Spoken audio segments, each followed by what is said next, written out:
Hello बच्चों, आज हम लोग पढ़ने वाले हैं ग्राफ और ग्राफ के ट्रांसफॉर्मेशन। ठीक है, इस लेक्चर को मैं बेसिकली 2 या 3 पार्ट में बनाऊंगा। ठीक है, तो सबसे पहले ग्राफ के ट्रांसफॉर्मेशन करने से पहले हमें कुछ बातें आनी चाहिए, जैसे कि ग्राफ ट्रांसफॉर्मेशन से आने से पहले जिन ट्रांसफॉर्मेशन को हम यूज करने वाले हैं उनका मतलब पता होना चाहिए।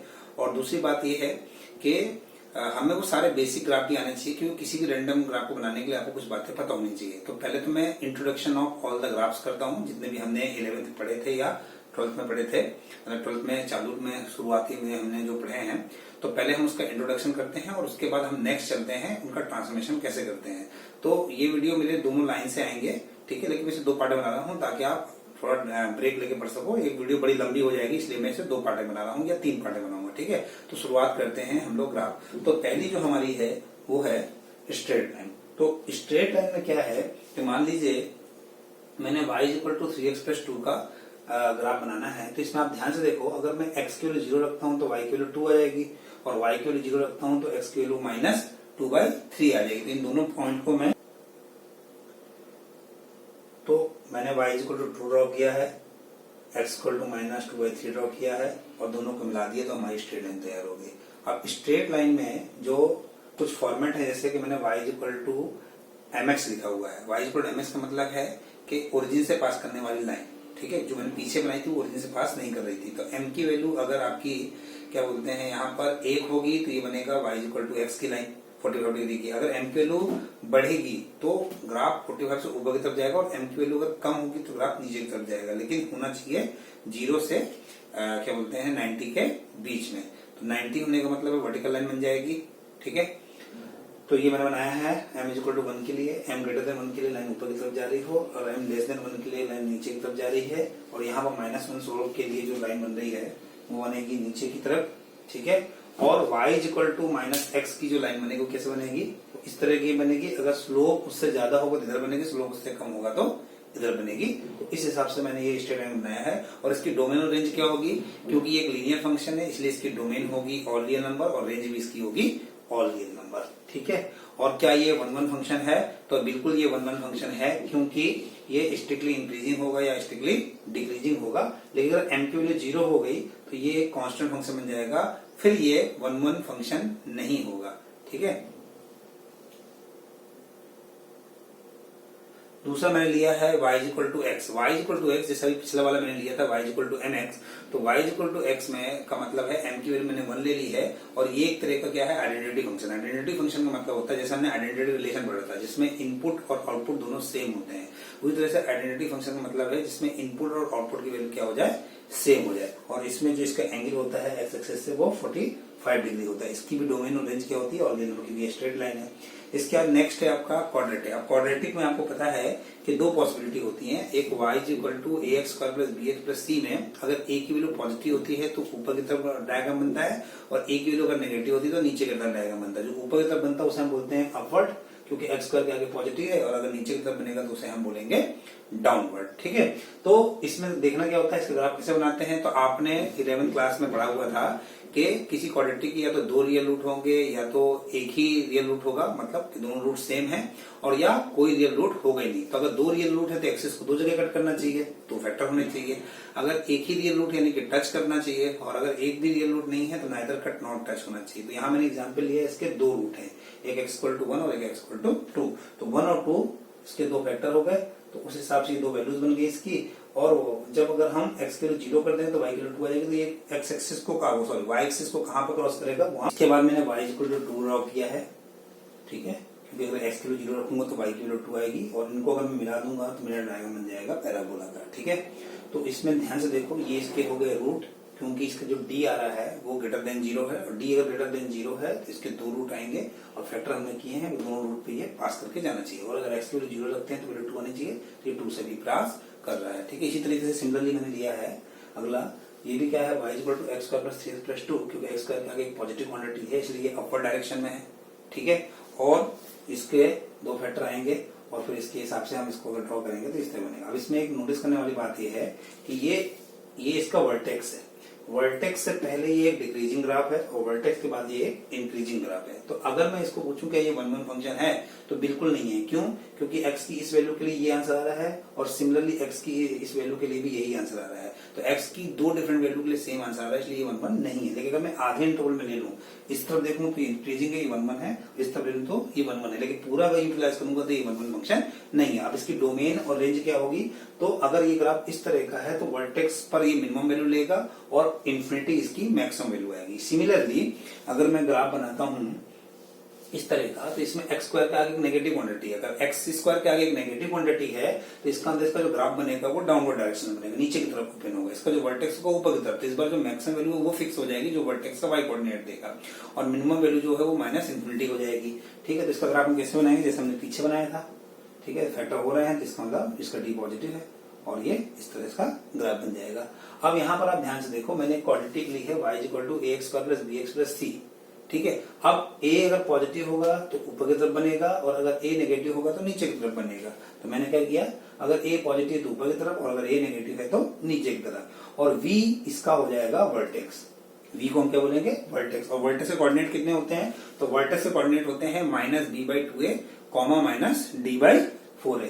ठीक है, और इसमें ध्यान से देखो ये y कोऑर्डिनेट है। ठीक है, और जो y की वैल्यू होती है वही तो रेंज होती है। तो डोमेन क्या हुआ? ये किसी भी x के लिए वर्क करेगा तो डोमेन तो हो गया रियल नंबर, लेकिन रेंज क्या हो जाएगा? तो इस केस में जो रेंज हो जाएगा वो हो जाएगा मिनिमम वैल्यू कितनी है? -d/4a से लेके कहां तक? इन्फिनिटी तक। और इस केस में रेंज कितना हो जाएगा? -इन्फिनिटी से लेके कहां तक? -d/4a तक। ठीक है, ये इसका रेंज हो गया। नेक्स्ट है हमारा पावर फंक्शन। पावर फंक्शन क्या होता है? किसी भी x की पावर में कोई नंबर हो, ठीक है, तो वो नंबर क्या है? नेचुरल नंबर होना चाहिए। 1 2 3 4 5। अगर 1 होगा तो वो तो आइडेंटिटी फंक्शन ने पहले बता दिया था, लेकिन 2 3 4 5 अगर होता है तो उसको कैसे करेंगे? तो पावर फंक्शन में दो कैटेगरी है। अगर पावर इवन होगी तो अलग तरीके से बनेगा और पावर अगर ऑड होगी तो अलग तरीके से बनेगा। तो इवन के लिए कैसे बनाएंगे? तो अगर n यहाँ पर इवन नंबर है, ठीक है, नेचुरल नंबर है, तो इस तरह ग्राफ बनेगा। ध्यान से देखना, यहाँ पे मैंने कलरफुल ग्राफ बनाया है। आप देखो ये जो पॉइंट है, ये जो पॉइंट है ये है 1,1 और ये जो पॉइंट है ये है -1,1 है ना, और ये जो पॉइंट है वो है 0,0। तो हो क्या रहा है कि अगर मैं किसी भी फंक्शन में, कौन कौन से फंक्शन, यहाँ पे आप ध्यान से देखो, मैंने 3 डिफरेंट टाइप के फंक्शन लिखे हैं। तो चाहे मैं इसमें 1 लूं, चाहे इसमें 1 लूं, चाहे इसमें 1 लूं, रिजल्ट तो 1 ही आएगा। ठीक है, और इसमें 0 लूं, इसमें 0 लूं, इसमें लूं, तो भी रिजल्ट सेम आएगा। इसमें -1 रखूं, इसमें -1 रखूं, इसमें -1 रखूं, तब भी रिजल्ट क्या आएगा? सेम आएगा। यानी सारे के सारे ग्राफ 1 को तो क्रॉस करेंगे। अब दूसरी बात यह है, मैंने अलग अलग कलर से ग्राफ बनाए हैं, इसको थोड़ा ध्यान से नोटिस करो कि एक ही x के लिए जो कि 1 से बड़ा है, एक ही x जो 1 से बड़ा है, उसके लिए तो क्या होगा? 1 से बड़ी क्वांटिटी के लिए जिसकी पावर बड़ी होगी वो नंबर बड़ा बनेगा, और वो नंबर अगर बड़ा होगा तो उसकी जो वैल्यू है वो ज्यादा आएगी, और जब वैल्यू ज्यादा आएगी तो ग्राफ कहां बनेगा? ऊपर की तरफ। लेकिन अगर x की वैल्यू 1 से कम होगी तो 1 से कम होने की सिचुएशन में क्या होगी? 1 से कम होने की सिचुएशन में जिसकी पावर बड़ी होगी वो नंबर क्या बन जाएगा? छोटा बन जाएगा। इसलिए मैंने क्या किया है, ग्रीन ग्राफ को ध्यान से देखो नीचे की तरफ बनाया है, क्योंकि अगर वैल्यू 1 से कम होगी तो वो ग्राफ नीचे की तरफ बनेगा। ठीक है, तो इसको मैंने थोड़ा सा और स्पेसिफाई फॉर्म में आगे बनाया हुआ है। ध्यान से देखो यहाँ पर, है ना, क्या है? ये पॉइंट हो गया आपका -1,1 ये वाला, और ये पॉइंट हो गया आपका 1,1 और ये हो गया आपका 0,0। तो ये मैंने और स्पेसिफाइड फॉर्म में बनाया है कि जो ग्राफ की पावर ज्यादा होगी उसका 1 से ज्यादा में तो ऊंचा ग्राफ बनेगा और 1 से कम में सबसे नीचे वाला ग्राफ बनेगा। तो ये इसकी डोमेन होगी रियल नंबर, और इसकी जो रेंज हो जाएगी वो हो जाएगी 0 से लेके इन्फिनिटी तक। क्यों?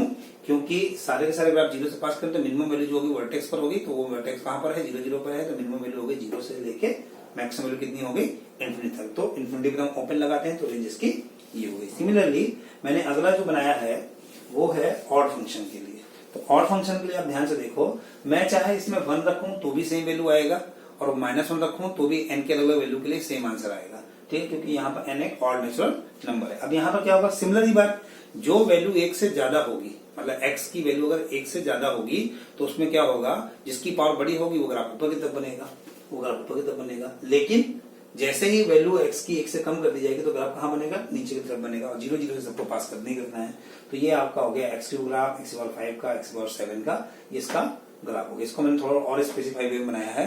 और कितने भी क्यूबिक पॉलिनोमियल फंक्शन होते हैं उन सब की रेंज हमेशा और रियल नंबर होती है, या कह दीजिए कोई भी ऑड डिग्री का पॉलिनोमियल फंक्शन अगर होगा, क्या बोल रहा हूं मैं, ऑड है ना, डिग्री पॉलिनोमियल का जो रेंज होता है वो क्या होता है, ऑल रियल नंबर होता है। ठीक है, इस चीज को थोड़ा सा आप ध्यान रखना। ठीक, इसके बाद नेक्स्ट मैंने लिया है रेशनल फंक्शन। रेशनल फंक्शन का क्या मतलब है, जैसे हम लोग लिखते हैं y is equal to 1/x। ठीक है, ये हो गया रेसिप्रोकल फंक्शन। इसको हम रेशनल फंक्शन भी बोल सकते हैं, क्योंकि नीचे बढ़ेगा तो क्वांटिटी क्या होगी, कम होगी। तो जैसे जैसे x बढ़ेगा तो x की वैल्यू बढ़ेगी, तो y की वैल्यू कम होगी। तो जैसे जैसे x की वैल्यू बढ़ेगी y की वैल्यू कम होगी, और जैसे जैसे x की वैल्यू कम होगी y की वैल्यू बढ़ेगी। लेकिन x की वैल्यू कभी भी जीरो नहीं हो सकती। अगर x नेगेटिव होगा तो y भी नेगेटिव होगा, यानी कि थर्ड क्वाड्रेंट बनेगा। अगर x पॉजिटिव होगा तो y भी पॉजिटिव होगा, यानी कि फर्स्ट क्वाड्रेंट बनेगा।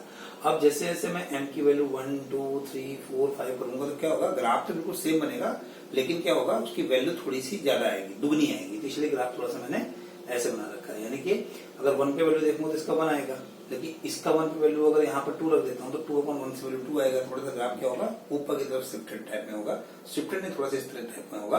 ठीक है, तो इसका जो डोमेन हुआ वो भी क्या हुआ, all real number except zero, और इसका जो रेंज हुआ वो भी हुआ all real number except zero. यहाँ पर मैंने लिया है y इक्वल टू -1/x, और इसमें आप ध्यान से देखो, अगर x पॉजिटिव होगा तो y नेगेटिव होगा, और y पॉजिटिव होगा, और अगर x नेगेटिव होगा तो y पॉजिटिव होगा। इसका मतलब या तो ग्राफ बनेगा किसमें, सेकंड क्वाड्रेंट में, या तो बनेगा फोर्थ क्वाड्रेंट में। ये भी एक तरह का रेक्टेंगुलर हाइपरबोला है, क्योंकि इसकी जो एसिम्प्टोट्स है वो 90 डिग्री के एंगल में है, जो रेक्टेंगुलर हाइपरबोला हो गया।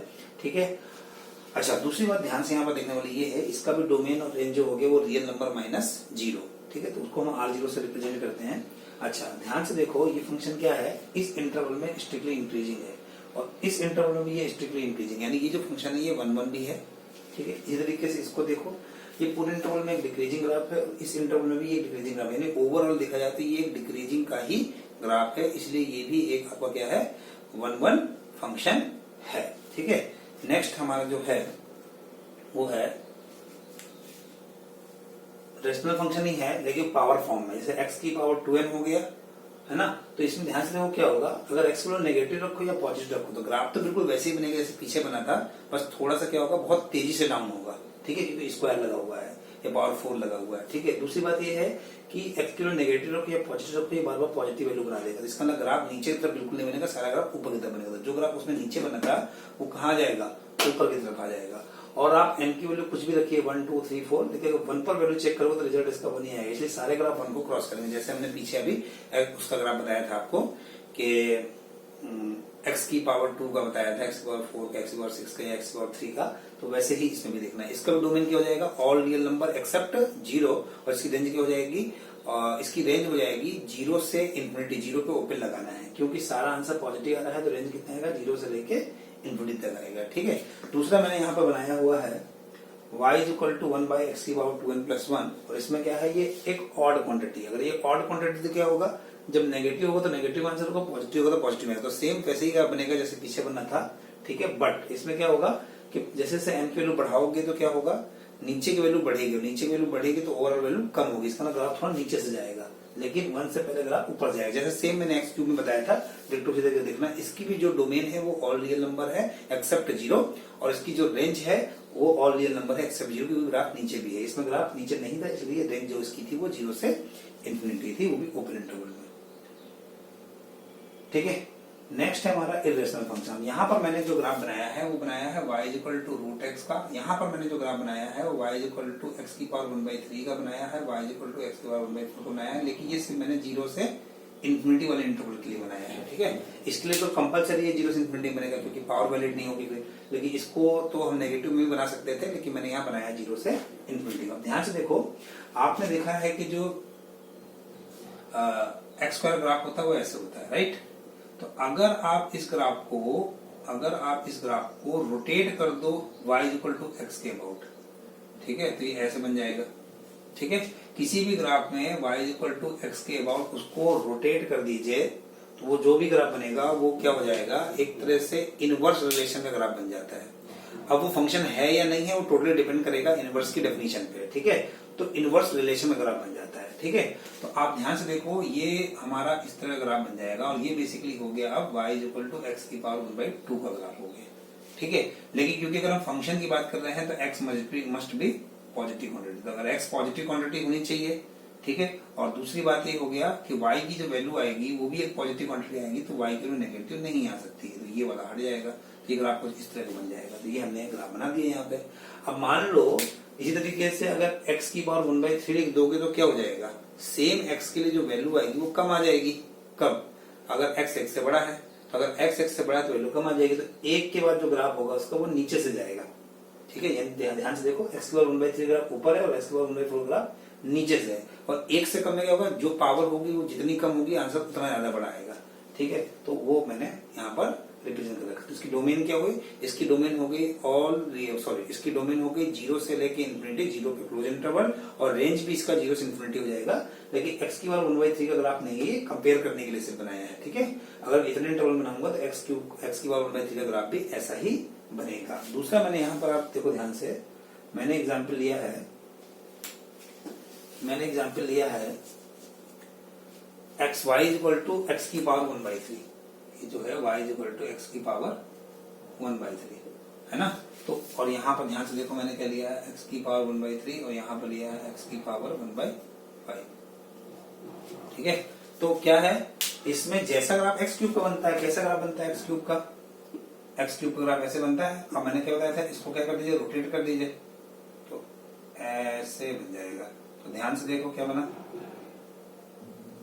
ऐसा ग्राफ बन रहा है, ये हो गया x की पावर 1/3 का ग्राफ, ठीक है। बस डोमेन का ध्यान रखना है और रेंज का भी ध्यान रखना है, तो आप ग्राफ बना सकते हो कोई भी, अगर जो x की जगह y हो गया और y की जगह अगर x हो गया है, तो इसका डोमेन और रेंज दोनों क्या हो गया, रियल नंबर। और मैंने अभी थोड़ी देर पहले आपको बताया भी था कि ऑड पावर पॉलिनोमियल का जो रेंज होता है वो रियल नंबर होता है। इसी तरह से अगर x की पावर में 1/3, 1/4, 1/5, 1 अपॉन में ऑड नंबर अगर होगा तो उसकी रेंज हमेशा क्या आएगी, रियल नंबर के बराबर आएगी, ठीक।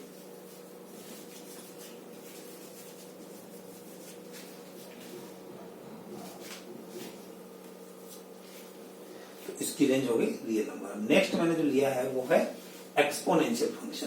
तो एक्सपोनेंशियल फंक्शन में आप ध्यान से देखो, एक्सपोनेंशियल फंक्शन क्या होता है, या तो ग्राफ तेजी से ऊपर बढ़ेगा या तो ग्राफ तेजी से नीचे की तरफ जाएगा। कब ऊपर बढ़ेगा, ऑब्वियसली जब बेस 1 से बड़ा होगा तो इनपुट बढ़ाने से आंसर तेजी से बढ़ेगा, और अगर बेस 1 से कम होगा तो इनपुट बढ़ाने पे आउटपुट कम हो जाएगा। तो मैंने दो ग्राफ बनाए हैं, जो ऊपर की तरफ बढ़ रहा है वो आपका बेस 1 से बड़ा है, और जो नीचे की तरफ जा रहा है उसका बेस 1 से कम है, ठीक है। तो इसकी रेंज क्या हो गई, तो इसकी रेंज जो हो जाएगी, डोमेन तो हो गई ऑल रियल नंबर, लेकिन रेंज क्या हो गई, 0 से लेके इन्फिनिटी तक, 0 पे क्या रहना पड़ेगा, ओपन इंटरवल रहना पड़ेगा, ठीक है। तो ये इसका रेंज हो गया। अब मैंने यहाँ पे कुछ कंपेरिजन कर रखा है, आप ध्यान से देखो, मैंने कुछ कलरफुल ग्राफ बना रखे हैं।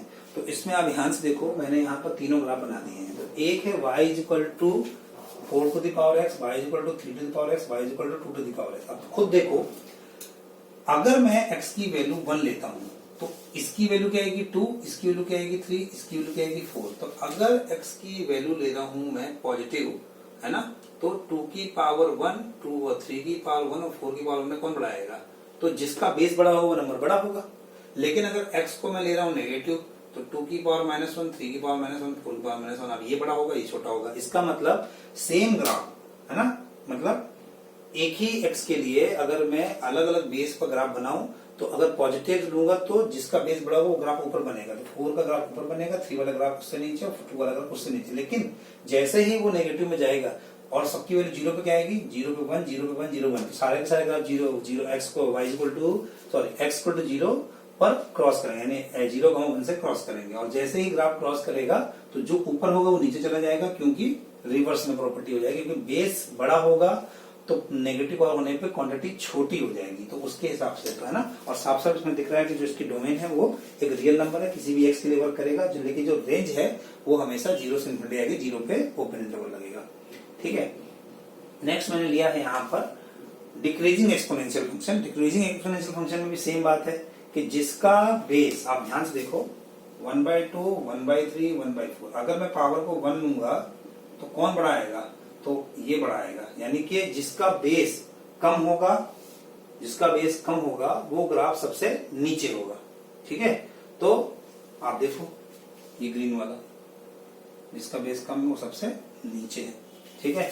इसके बाद 1/2, 1/3, 1/4 है ना, और नेगेटिव में पावर लगाऊंगा तो क्या आएगा 2, 3, 4। अब क्या हो गया, जिसका बेस कम था वो नंबर सबसे बड़ा हो गया, इसलिए ये ग्राफ सबसे ऊपर है नेगेटिव में। तो नेगेटिव इंटरवल में ग्राफ ऊपर होगा, पॉजिटिव इंटरवल में वो ग्राफ नीचे की तरफ होगा। नेक्स्ट आप देखते हैं क्या आएगा।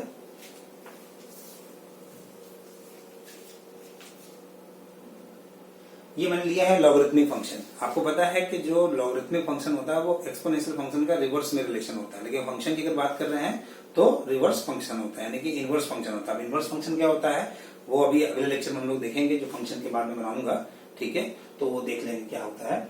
फिलहाल यहाँ के लिए आप ध्यान से देखो कि लॉगरिथमिक फंक्शन क्या होता है, 1,0 पर ये एक्स एक्सिस को क्रॉस करेगा, ठीक है, और वो भी क्रॉस करेगा। तो अगर बेस 1 से बड़ा होगा तो ग्राफ इंक्रीजिंग होगा, और बेस 1 से कम होगा तो ग्राफ डिक्रीजिंग होगा, ठीक है। ये 1 1 फंक्शन है, बिल्कुल 1 1 फंक्शन है। डोमेन क्या हो जाएगी, डोमेन हो जाएगी इसकी 0 से इंफिनिटी। वर्क कितने में करेगा, ओनली 0 से इंफिनिटी में, और रेंज कितनी हो जाएगी, -∞ से इंफिनिटी हो जाएगी, ठीक है। अच्छा, तो मैंने यहाँ पर फिर से कंपेरिजन किया है, आप ध्यान से देखो। अगर मैं यहाँ पर लेता हूं log2 है ना, log4 और log8, और यहाँ पर 8 ले लूं, यहाँ पर 8 ले लूं, यहाँ पर 8 ले लूं, तो यहाँ से क्या आ जाएगा 3, यहाँ से कितना आ जाएगा 3/2, यहाँ से कितना आ जाएगा 1। तो सबसे बड़ा कौन हुआ, यानी कि अगर मैं पॉजिटिव मतलब अगर 1 से बड़ा x लेता हूं तो 1 से बड़े x में जिसका बेस कम होगा उसकी वैल्यू ज्यादा आएगी, तो जिसका बेस कम होगा उसकी वैल्यू ज्यादा आएगी, यानी वो वाला ग्राफ कहाँ बनेगा, ऊपर की तरफ बनेगा, ठीक है। सिमिलरली अगर मैं ध्यान से देखो, अगर मैं लेता हूं log2 1/8, log2 1/8, log8 1/8, यहाँ पर लेता हूँ 4, तो यहाँ से क्या जाएगा, यहाँ से रिजल्ट आएगा आपका -3 3/2, और यहाँ से जो रिजल्ट आएगा वो आपका आएगा -1। अब बताओ कौन बड़ा है, तो अब आप ध्यान देखो ये है, यानी जिसका बेस बड़ा है वो क्वांटिटी सबसे बड़ी होगी। तो अगर हम इनपुट 1 से कम लेंगे तो जिसका बेस सबसे बड़ा है वो ग्राफ जो होगा वो सबसे बड़ी वैल्यू देगा। इसका मतलब जिसका बेस सबसे बड़ा है वो ग्राफ सबसे बड़ा है, यानी कि ग्रीन वाला। और इसकी डोमेन रेंज आपको पता ही है कि डोमेन हो गई 0 से इंफिनिटी और रेंज हो गई ऑल रियल नंबर। तो सिमिलरली मैंने यहाँ पर 1 से कम बेस के लिए रिप्रेजेंट किया है, ठीक है। 1 से कम बेस के लिए सिमिलर सेम प्रोसेस है, जिस जिस कलर का ग्राफ है उससे मैंने उसको रिप्रेजेंट कर दिया है, ठीक है। इसके बाद है पीस वाइज फंक्शन। अब पीस वाइज फंक्शन को आप ध्यान से देखो, y = mod x। देखो मैं ये सब चीज क्यों पढ़ा रहा हूँ, ये आपको आती होंगी, लेकिन फिर भी मेरा एक काम है बताने का, क्यों, क्योंकि अभी इन्हीं सब का यूज करके आप ट्रांसफॉर्मेशन करो तो आपको मीनिंग बहुत अच्छे से पता होना चाहिए। तो मैंने मेरा पर्पज है कि एक बार बता देते हैं ताकि आपको ये रहे कि मुझे आता है या नहीं आता है। तो y = mod x जो है वो दो तरीके से खुलेगा। अगर x पॉजिटिव होगा तो वो x की तरह बिहेव करेगा, और मॉड के अंदर की चीज अगर नेगेटिव होगी तो वो -x की तरह बिहेव करेगा। रिजल्ट -x नहीं है, एक्चुअली x खुद नेगेटिव, उसको पॉजिटिव बनाने के लिए एक -n लगाना पड़ेगा। 0 आप किसी को भी लगा सकते हो, तो जनरली मैं x पे लगा देता हूँ, आप लगा दे सकते हो, मैं आपको 11th में बता चुका हूँ। तो अगर पॉजिटिव से खुल रहे तो ग्राफ x का बनेगा, लेकिन नेगेटिव से खुल रहे तो ग्राफ बनेगा -x का। तो -x के लिए कैसे बनेगा, इस तरह का। तो ये mod x का आपको ग्राफ है, इसकी डोमेन क्या हो गई, ऑल रियल नंबर, लेकिन रेंज क्या है 0 से लेके इंफिनिटी तक। तो ये इसकी हो गई रेंज। तो डोमेन हो गई रियल नंबर, रेंज हो गई 0 से लेके इंफिनिटी तक। सिग्नल फंक्शन क्या होता है, तो सिग्नल फंक्शन होता है mod x/x। अगर x 0 नहीं है और अगर x 0 है तो रिजल्ट होता है 0। इसका मतलब कि अगर x पॉजिटिव क्वांटिटी है तो x/x से 1 आ जाएगा, और अगर x एक नेगेटिव क्वांटिटी है तो x/x से -1 आ जाएगा, ठीक है। तो इससे रिजल्ट क्या बना कि अगर x पॉजिटिव है तो 1 का ग्राफ बनाना है, अगर x नेगेटिव है तो -1 का ग्राफ बनाना है, और अगर x 0 है तो 0 का ग्राफ बनाना है, ठीक है। तो इससे सिग्नल का ग्राफ बन गया, ठीक है। तो इसका अंदर सिग्नल में सिर्फ ये देखते हैं कि सिग्नल के अंदर चीज कब पॉजिटिव है कब नेगेटिव, यानी सिग्नल के अंदर मैं अगर fx लगा देता हूं तो बस मुझे ये देखना है कि fx कब पॉजिटिव है, fx कब नेगेटिव है, ठीक है। तो इसकी डोमेन क्या हो गई, ऑल रियल नंबर, किसी भी x के लिए वर्क करेगा, और जो रेंज हो गई वो क्या हो गई, इसकी रेंज होगी -1 0 1। तीन ही आंसर आएंगे, -1 या तो आंसर आएगा, या तो +1 आएगा, या तो 0 के बराबर आएगा। और क्या ये 1 1 फंक्शन है, तो बिल्कुल ये 1 1 फंक्शन नहीं है। क्यों, क्यों किसी भी x के लिए पॉजिटिव x के लिए सेम ही आंसर आने वाला है, तो ये 1 1 नहीं है, ये मैनी 1 फंक्शन है, ठीक है।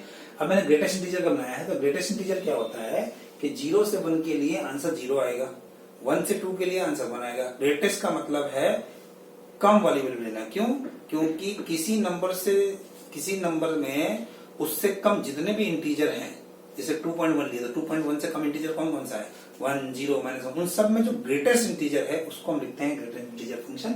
और इसको हम कई बार क्या बोलते हैं, हम बोलते हैं इसको फ्लोर फंक्शन भी बोलते हैं, है ना, स्टेप फंक्शन भी बोलते हैं। तो यहाँ मैंने लिखा है -1 से 0 में आंसर -1 आ जाएगा, 0 से 1 में आंसर 0 आ जाएगा, 1 से 2 में आंसर 1 आ जाएगा, 2 से 3 में आंसर 2 आ जाएगा, 3 से 4 में आंसर 3 आ जाएगा। तो उसका ग्राफ बनाया है एंड सो ऑन।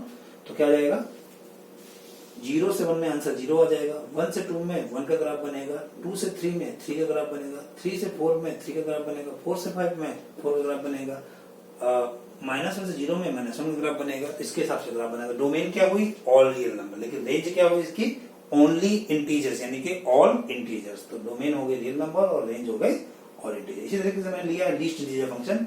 ये बहुत कम लोग जानते भी हैं और लोग जनरली पढ़ते भी नहीं है, ठीक है। लेकिन जब कभी क्वेश्चन आएगा तो आपके पास कहने के लिए ऑप्शन नहीं होना चाहिए कि हमने पढ़ा नहीं था।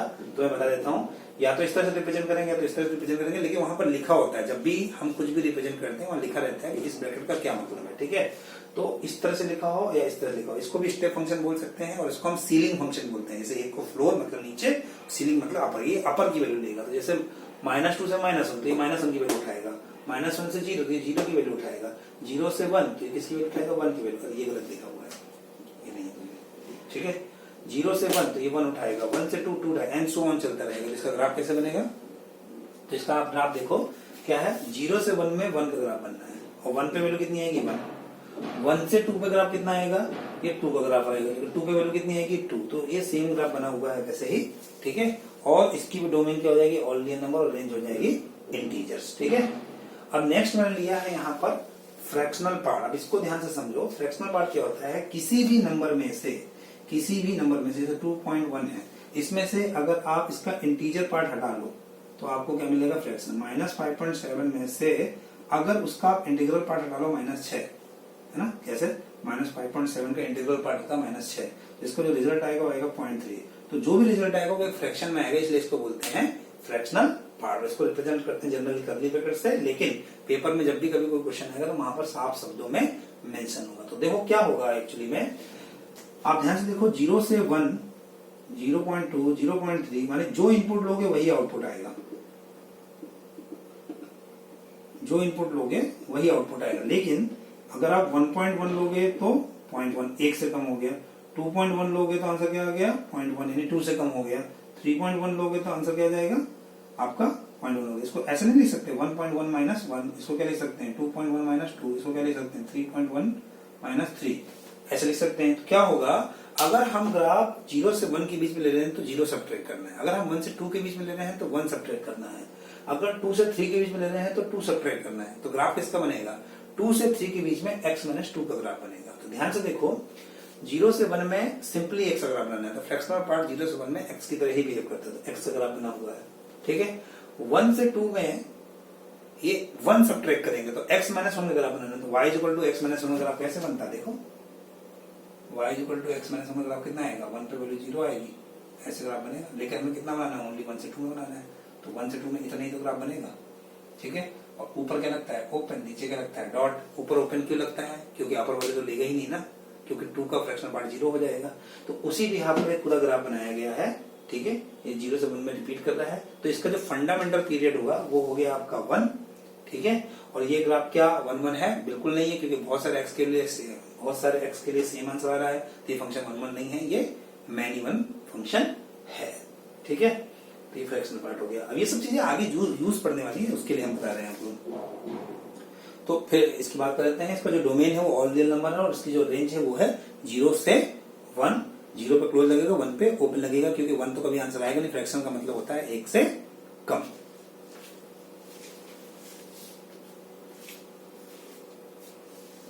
नेक्स्ट है हमारे ट्रिग्नोमेट्री फंक्शन, इस सब आपने पढ़ रखा है। तो साइन का ग्राफ कैसे बनता है, साइन का ग्राफ क्या होता है, 0 से लेके π/2 तक बढ़ता है, π/2 के बाद कम होता है, पाई तक, फिर और कम होता है, फिर 3π/2 पे आके बढ़ना चालू करता है 2π पे। इसकी एक साइकिल 0 से 2π की होती है, इसलिए इसका फंडामेंटल पीरियड हो जाता है 2π, ठीक है। और हर nπ पे 0 होता है, इसलिए मैंने हर nπ पे से क्रॉस कराया है, ठीक है। हर ऑड π/2 पे ये क्या होता है +1 या -1, तो π/2 या 3π/2 पे -1। तो इसकी जो रेंज हुई वो हुई -1 से 1, और जो डोमेन हो गई वो ऑल रियल नंबर हो गई, ठीक है। जो कॉस होता है वो क्या होता है, कि पाई हर odd multiple of pi by 2 पे 0 होता है और हर n पाई पे क्या होगा, या तो आंसर -1 आ गया या +1। इवन पाई पे आंसर +1 आता है और ऑड पाई पे -1 आता है। ठीक है, तो इसका जो फंडामेंटल पीरियड वो 2 पाई, इसकी भी डोमेन और रेंज क्या होगी, रियल नंबर। ठीक है, और रेंज क्या होगी इसकी, -1 से 1। ठीक है, trigonometry function basically periodic function होते हैं, इसलिए जब भी ट्रिग्नोमेट्री फंक्शन की बात करो, मतलब पीरियड की बात करो, ट्रिग्नोमेट्री फंक्शन थोड़ा ध्यान से क्वेश्चन करना है और डिपेंड करता है कि उसका इनपुट क्या है। इनपुट के अंदर तो कोई पीरियोडिक फंक्शन नहीं है, तो उस पर सबको डिपेंड करता है। यहाँ पे ग्राफ मैंने लिया है 10 का, तो आपको पता है 10 को क्या लिख सकते हैं हम लोग, साइन बाय कॉस। और अगर cos 0 हो गया तो अनडिफाइंड होगा। cos 0 कब होता है, odd multiple of pi by 2। तो हर odd multiple of pi by 2 अगर छोड़ दीजिए तो वहां पर ग्राफ क्या हो जाएगा, अनडिफाइंड। इसलिए मैंने लिखा है वर्टिकल एसिम्प्टोट। एसिम्प्टोट मतलब जिसके सहारे ग्राफ चलेगा। और हर n पाई पर tan 0 हो जाएगा, क्योंकि ऊपर साइन, और साइन 0 कब होता है, n पाई पे। ठीक है, इसी तरीके से कॉड जो है उसको लिख सकते हैं cos बाई साइन। ऊपर cos 0 कब होगा, odd multiple of pi by 2। तो odd multiple of pi by 2 पे cos देखो हमेशा 0 होगा। ठीक है, और n पाई पर साइन 0 होता है और नीचे साइन होने की वजह से वो अनडिफाइंड हो जाएगा, इसलिए n पाई पर इसकी वर्टिकल एसिम्प्टोट बनेगी। ठीक है, और इसकी जो डोमेन आएगी वो आएगी आपकी, इस वाले की जो डोमेन आएगी all real number accept odd multiple of pi by 2, और इसकी जो डोमेन आएगी वो आएगी all real number accept n पाई। और जो इसकी रेंज है और उसकी रेंज है, आप ग्राफ को देख लीजिए, -∞ से लेकर +∞ तक सारा कुछ आंसर आ रहा है, तो इसकी जो रेंज होगी दोनों की वो रियल नंबर हो जाएगी। और इनका फंडामेंटल पीरियड पाई है, क्योंकि हर पाई -π/2 से π/2 क्या है, ये -π/2 से π/2 क्या है, पाई। π/2 से 3π/2 क्या है, पाई। 0 से पाई क्या है, पाई। पाई से 2 पाई क्या है, पाई। तो इसका जो फंडामेंटल पीरियड हो गया वो पाई के बराबर हो गया। ठीक है, अच्छा, इसके बाद कॉसेक का आप ध्यान से देखो। अगर आप साइन का ग्राफ जानते हो तो आप कॉसेक का ग्राफ बना सकते हो। आप देखो, ये साइन का ग्राफ है, ये साइन का ग्राफ है। तो साइन के ग्राफ के जस्ट अपोजिट, क्योंकि ये रेसिप्रोकल ऑफ साइन है, और जब जब साइन 0 होगा तो अनडिफाइंड हो जाएगा। साइन कब कब 0 होता है, n पाई पे, 0 पे, पाई पे, 2 पाई पे। तो उधर पे क्या बन गया, आपकी वर्टिकल एसिम्प्टोट बनेगी। इसकी डोमेन क्या हो जाएगी, इसकी डोमेन हो जाएगी all real number accept n पाई। ठीक है, और जो इसकी रेंज होगी वो साइन की उल्टी हो जाएगी, यानी कि -∞ से -1 तक और 1 से ∞ तक। और इसका भी फंडामेंटल पीरियड है वो हो जाएगा आपका 2 पाई के बराबर। इसी तरीके से मैंने, ध्यान से देखो, सेक का बना रखा है। तो सेक में क्या है, ये कॉस का ग्राफ है। आप ध्यान से देखो, ये कॉस का ग्राफ है, 0 पे 1 होता है ना, ये कॉस का ग्राफ है।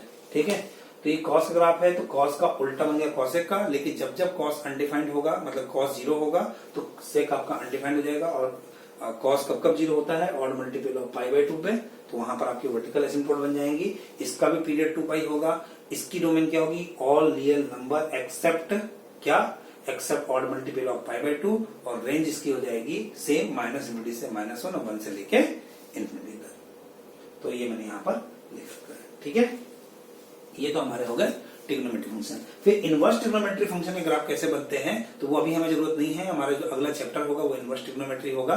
ठीक है, तो इनवर्स ट्रिग्नोमेट्री के हिसाब से हम क्या करेंगे, इन चीजों को साथ में चलाते रहेंगे। तो इनका कैसे यूज करें इनवर्स ट्रिग्नोमेट्री के फंक्शन बनाने, उसके लिए पहले आपको इनवर्स की जानकारी होनी चाहिए, जो मेरा अगला लेक्चर होगा इसके बाद। ठीक है, और वो हम फिर देख लेंगे। ठीक है।